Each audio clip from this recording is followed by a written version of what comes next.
Hi guys, it's Beauty Slash here, and today I would like to share with you some of my tips and tricks that I use for clients when I do microblading.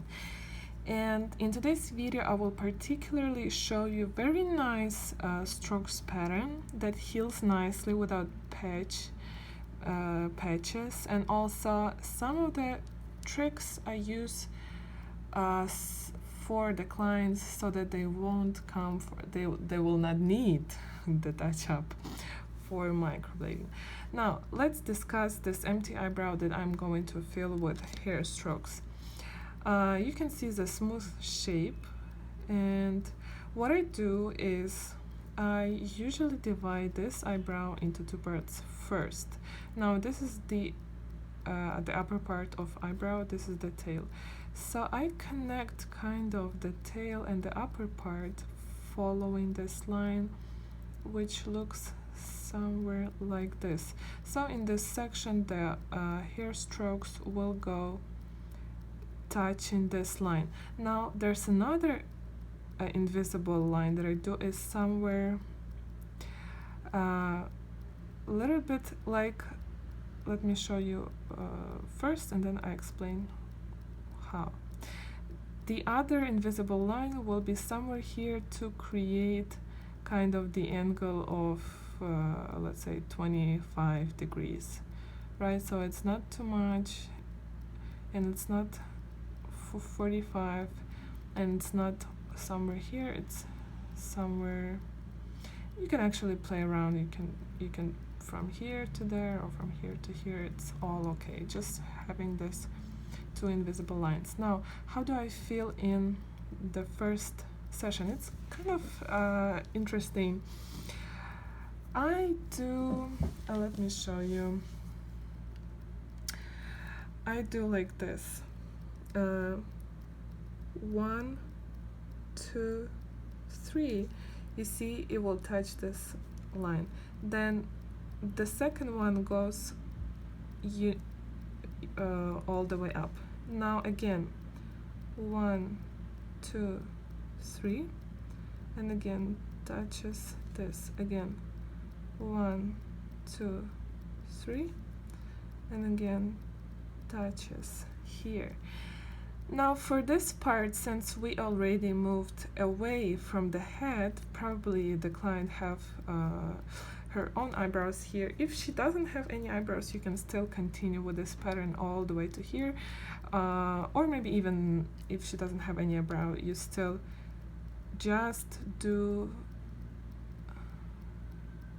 the straight lines.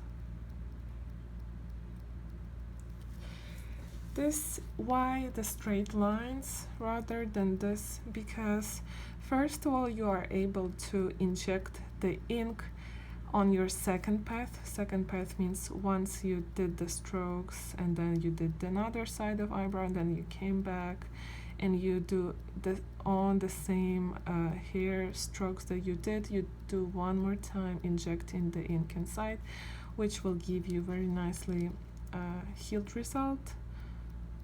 Probably even no need to touch up. Now how do we fill in this empty spot? Obviously the hair strokes should end up here, and it should create this nice like a half circle.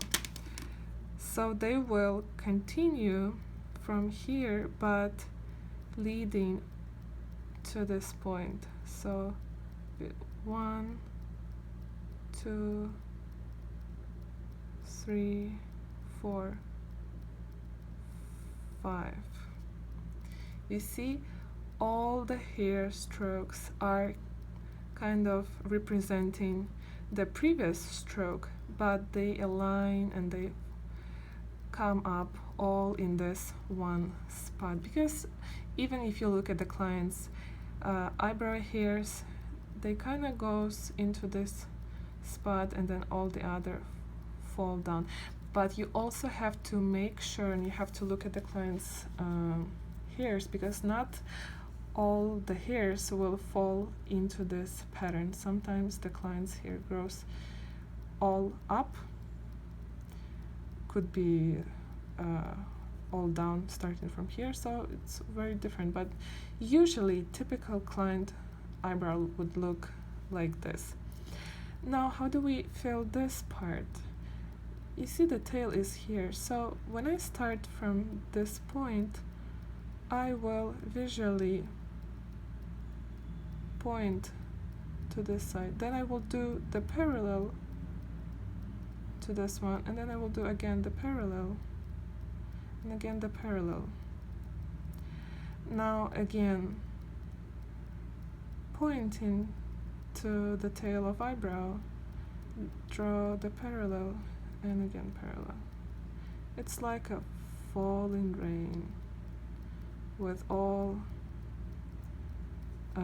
parallel hair strokes. Now since they are parallel, it's also easy to inject the ink on your second path. Just fill in more. And yeah, it looks really nicely once it heals. Now after that, you can take your shading tool and shade here at the bottom or in the middle, bringing the shade to the front. Okay, now let's try to represent this picture with a blade. I use 12U blade. To be honestly, this is a little bit too big for me. I prefer more smaller, but I don't know where's the other blade is, so I just took this one. Now the trick is, once you're working with a real skin, you first have to tap. Why you have to tap? Because the ink doesn't fall on the skin so easily, and if it doesn't fall on the skin and you make a cut, then no ink goes inside the cut, and you'll wasted client's skin, and then it heals without any ink, and you just did nothing. So first you tap, and then we go 1, 2, 3.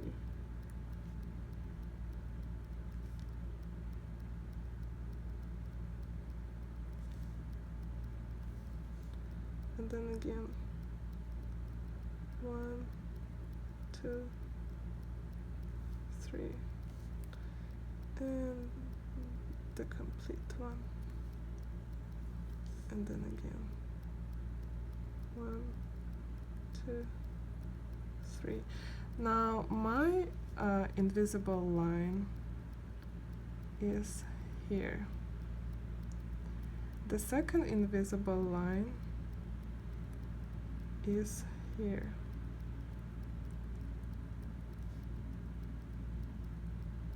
Okay.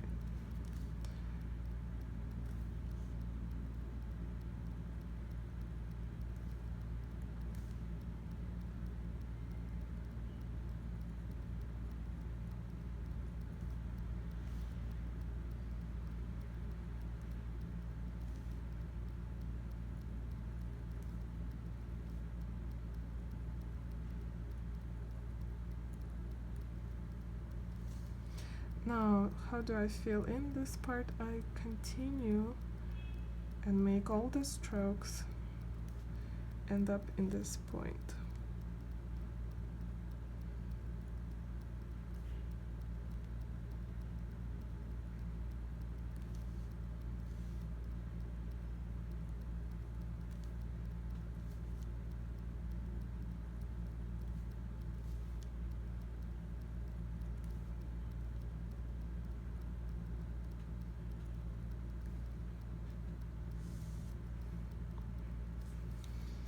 Now to fill in this part, I start from here, then parallel, parallel, parallel. That was a parallel if you guys didn't hear me mean here.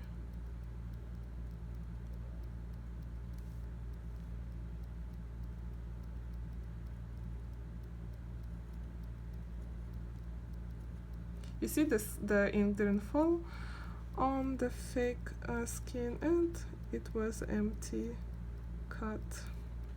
Of course, for the training purposes, I'm not really care about tapping each time, just because I want to make this video faster. But when you work with a real client, please do pay attention to tap each time.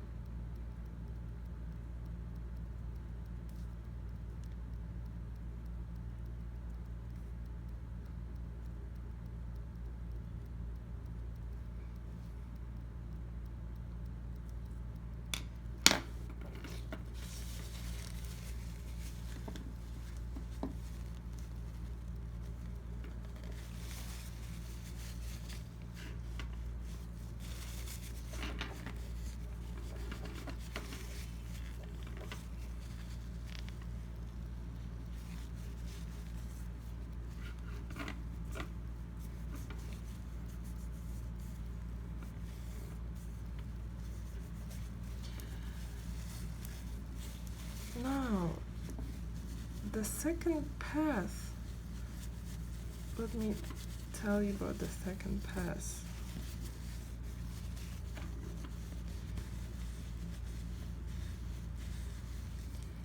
Is actually going to be, but you never touch, try not to touch the head, because the second pass will create, if you're a beginner, you don't know how to hold the pen, and so basically if you hold a little bit this way or press too much, it will create not clean strokes. So don't touch the head, but you can go from somewhere from more in the middle and go all the way again, injecting in the same hair strokes that you did before.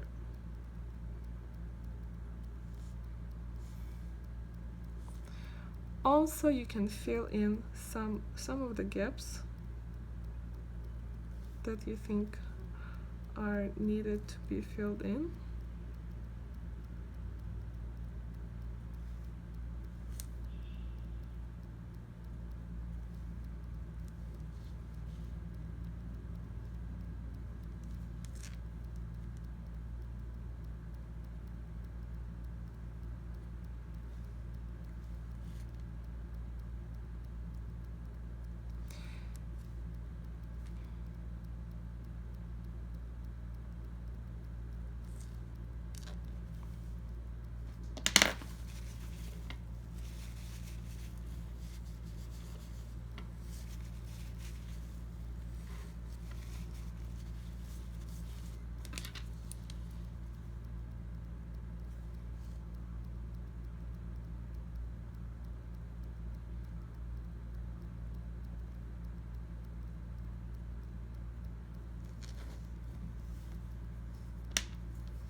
You can also use the shading tool,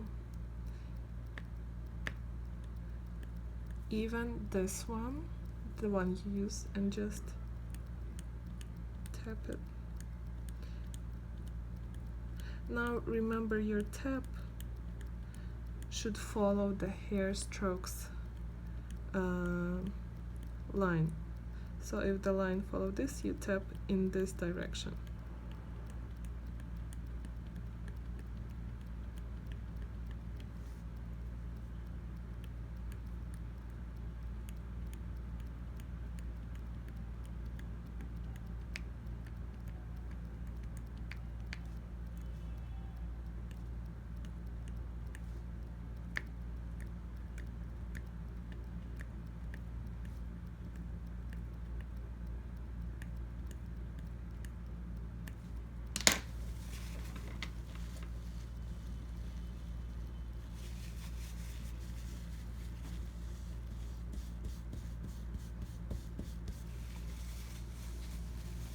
Now as you can see, the result is pretty nice. The eyebrows look fluffy and the front look more lighter, so it doesn't go heavy on the front, and then the tail goes darker. So I think it's a good tip for you guys, and I hope this video was useful. Please comment your thoughts about this. Have you tried it? Which pattern do you follow? And yeah, check out my Instagram, beauty slash with a E, and see you in the next video.